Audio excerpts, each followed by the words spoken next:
Evening all, welcome back to Total Dust, Total Dust. I don't do that on purpose, I promise you. It's just because for 1,000 videos I did kicking dust. Anyway, so, alright, CCP. This is a message for CCP. What's going on, brah? Are you trying to F with me? There you go, I controlled myself, see?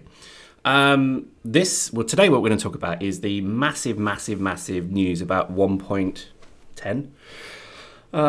Where did that come from? Seriously, it's like I can't work it out. It's like, what? Let me try and bring some order to it. It's early in the morning here, and I'm actually sipping a coffee. So, and as always, slightly hungover. So let me just give you what my thought on what has happened in the last few days is. Everyone's been quite happy that Dust was, well, not happy, but everyone's been aware at least of what the plan for Dust was. It was going to be superseded is the right word to use by Legion. So a lot of the activity that Legion was promising, so things like a market, just as one, were always going to be something that would go to Legion, and Dust effectively would kind of just transition across. But from what we can tell in the last, so FanFest was, I mean, that's an interesting point. FanFest was 7 months ago, 8 months ago, something like that, I forget. But it was obviously then that they announced that they were going to move across to Legion, being the future of the game. And in that time, we saw a lot of people rage quit and leave. Not a lot, a few, is fair to say. I mean, I know that's contentious, but I think that I can't really say that a huge number of people left, because there was never really a huge number of people playing the game. So that's my thesis to begin with. So what has happened since then is that it would appear that, and this is just my, this is just my kind of journalistic intent, or intuition, if you like, that because of the cost of launching a product and because of the cash flow problems that CCP seem to have, which they're not big problems. It's just, they're using their cash reserves because they've obviously funded a lot of R&D. That could be the reason why Legion is not necessarily pushing forward. So there has now apparently been a desire to develop a lot of the function for Legion in Dust, which I think benefits both products. It really does. So that's rather exciting because one of the new things they're looking at doing, I mean, we've just had a huge amount of new content, the ability to reset your skill tree, as you know, all of that stuff is really good. And we're going to get even more. And this is just, incredible news. So let me scroll through it now. So literally on the 9th of December, which is only a week away, less than that, it's 4 days away from when I'm doing this video. There's going to be a 1.10 patch released. Now, interestingly enough, they've also publicly announced a 3-month development roadmap, which has got a lot of interesting stuff on it. We'll probably have to do a separate video on it because I haven't seen it. I know, seriously, how do I have credibility in this game? Well, I don't, but I come across as looking like I do, but I certainly don't. But people have told me that it's filled with wonderful trinkets, toys and baubles for this game, so I'm excited. So the big one for me was court battles may be returning. If you do that, Mr. Rouge, Mr. Ratati, you will find a picnic hamper shaped like a pair of woman's breasts on its way to you wherever you may live. Because I like court battles, they were fun. Anyway, so let's go through the changes. So Uprising 1.10 will include new orbital strikes in public contracts. So this will include a small EMP strike, a large EMP strike, and then I believe the regular laser strike that we're all rather familiar with.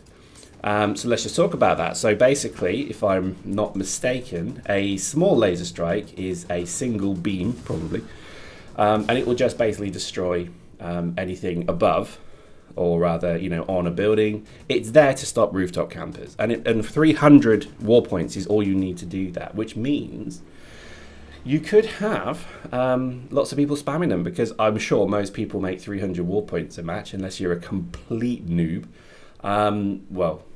Yeah, 300 is not much, is it? It's like, what, 6 kills?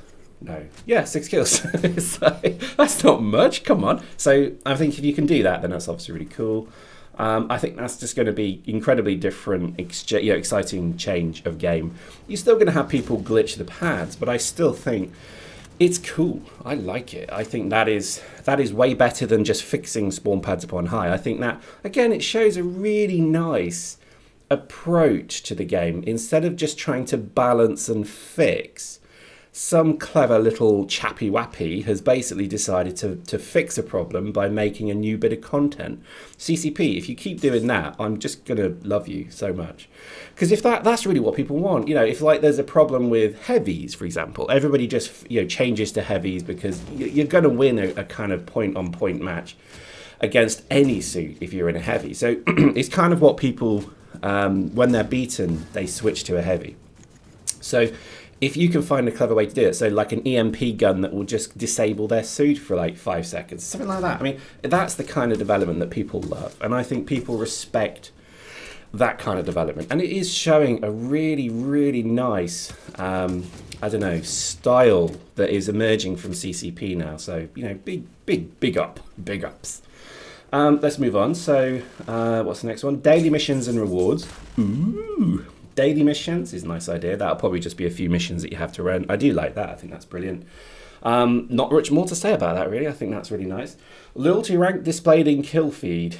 Of what? Is that your loyalty rank? Oh, okay. So CO Pyrex, who's level 10, would kill blah, blah, blah, level whatever. Okay, well, that's kind of cool. Encrypted strong boxes with rare gear. Seriously, have you been watching what, Borderlands, DayZ? And this is all very familiar, but I think, and don't get me wrong, I'm not slating it. This is exactly what this game needed. Rare drops. Now, I don't know, again, others will know, more informed minds will know than myself, but does this mean that on the map there will spawn a box that the first person to get to on either side gets? Probably not. It may be, that'd be awesome, but I suspect probably not. And I think it'll be just a loot drop that maybe you have to buy a key to, or maybe you'll get it and then you have to then, run another few matches to find a key or whatever. But either way, love it. Anything that gives a little bit of depth is good. Right, on to the tricky ones. Gameplay experience improvements. Scan changes.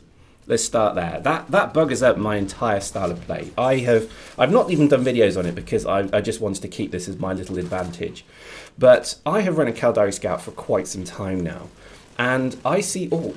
Literally, I see all. I am the Eye of Sauron with a monocle on, because I just seem to see everybody. So I have and there's literally only once or twice that there's been a cloaked scout that I've not seen. So you get some idiot scout running up to you, strafing around, and then freezing, stood still, thinking that we can't see him. And lo and behold, the whole team sees him and introduces him to the concept of teabagging with aggression. And I think this is kind of cool because that's been my fit for some time. I ran a glass fit, so I think I only had about 250 hit points max on my scout suit, but I could scan almost everything. And I found that, look at it, what I'm doing now is exactly this scan fit, and it works so well. They're nerfing it, and they're nerfing it quite hard. And I agree that probably maybe it does need to be. It is a shame that it will no longer be absolutely viable at all, because if you do the numbers, the scan range is going to reduce so that effectively you'll only scan stuff if you're within 8 meters, which isn't enough because a shotgunner will destroy you in 8 meters without question.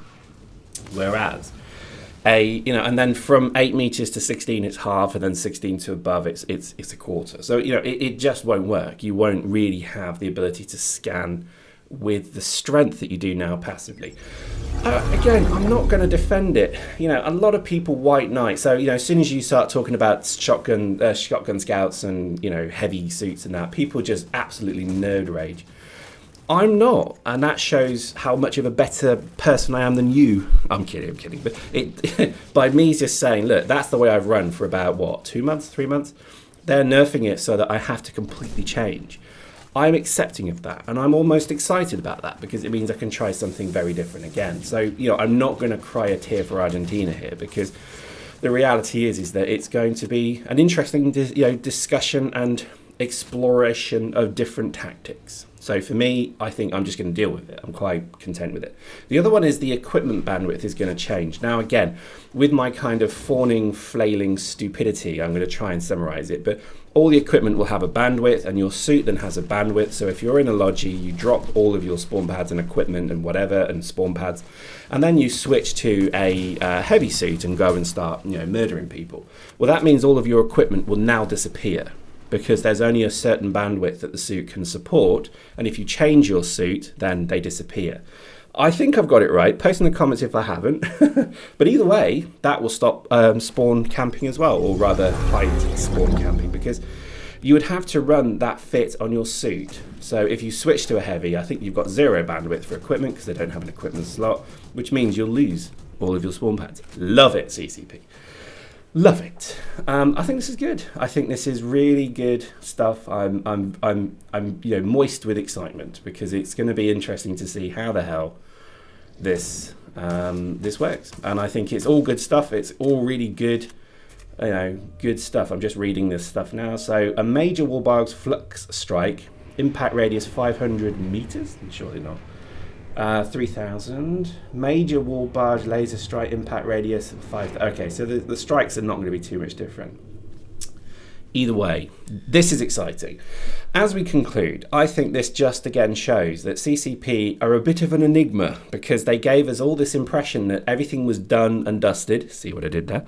And this was the game done. And now look at it. It looks like it's resurgent. The only thing I would say now is let's do some marketing, CCP. Hope you enjoyed that. See you next time.